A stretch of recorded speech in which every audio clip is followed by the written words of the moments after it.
Kao što kompjuter mora učiti od nas, tako mi moramo isto učiti od njega. Playing, analyzing. Idealno bi bilo ako se novci slušalice. Projekt koji je apsolutno magičan.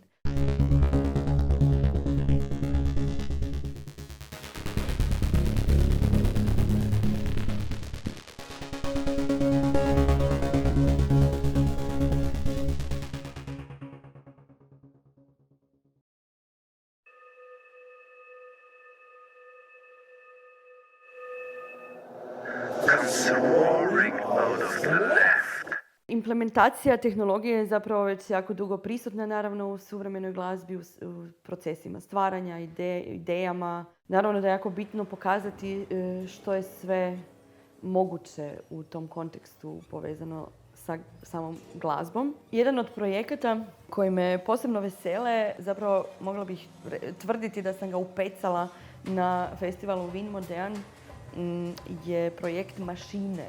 I prvo su mi se činile nekako djetinjaste, kao neka bajka koja je tamo postavljena. I kada su zaružile, shvatila sam da imam pravo. Jesu na neki način djetinjaste i lude i totalno nešto strano i drugačije, ali vrlo su bitne i vrlo, vrlo dobro opisuju puno toga iz današnjeg društva. Dakle, otpadci s kojima se može raditi noise i upravo baš ta dva mozga, tako reći, mašinistički i skladateljski su stvorili jedan projekt koji je apsolutno magičan. I jedan pristup koji me oduvijek fascinirao i jako mi je drago da smo uspjeli pridobiti to ime za naš festival. Sljedeće izdanje je Marco Ciciliani.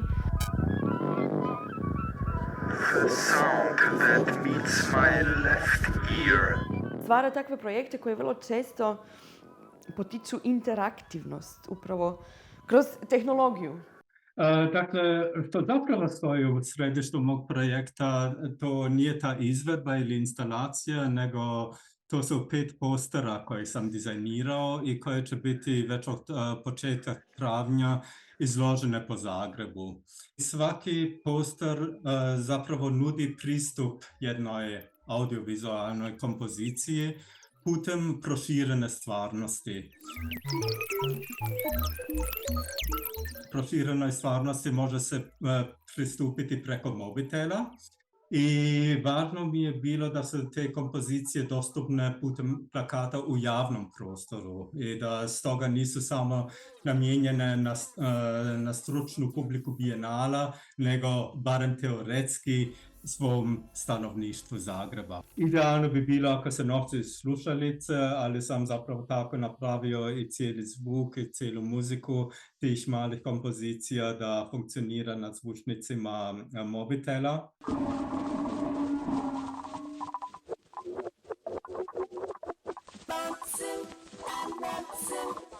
Polazna točka za dizajniranje tih plakata su motivi iz science fiction stripova 50. godina iz SAD-a. I za mene sadržaj i estetika tih stripova izražava jedan, može se reći, određeni tehno-optimizam. Moj pristup tom projektu bio da uz pomoć proširene stvarnosti reinterpretiram te motive.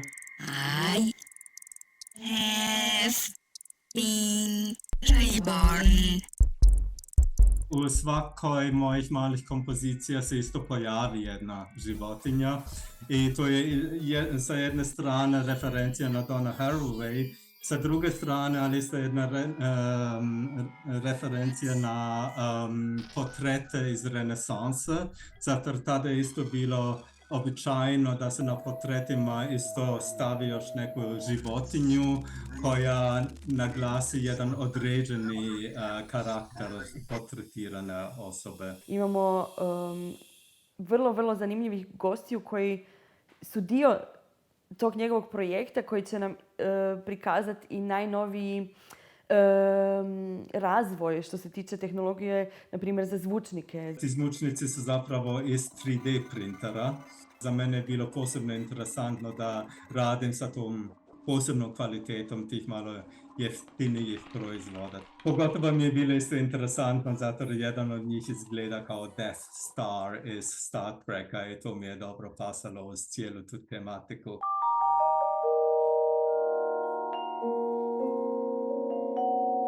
Jedan od lokalnih genijalaca koje jako cijenim je Filip Merčep, koji će nam se predstaviti s jednim vrlo zanimljivim projektom na kojem radi on već zapravo dulje vrijeme. This is should be purple, right? Purple green. Mjesec uoči Bijenala, evo našli smo se ovdje u podrumu, moj kolega Boy Van Ooyen i ja. On je iz Amsterdama, upoznali smo se zapravo na fakultetu Konzervatorium van Amsterdam, gdje smo studirali live electronics. Budući da je Boy izvrstan programer, uz to što je izvrstan i bubnjar, tako da mi isto i skupa i sviramo.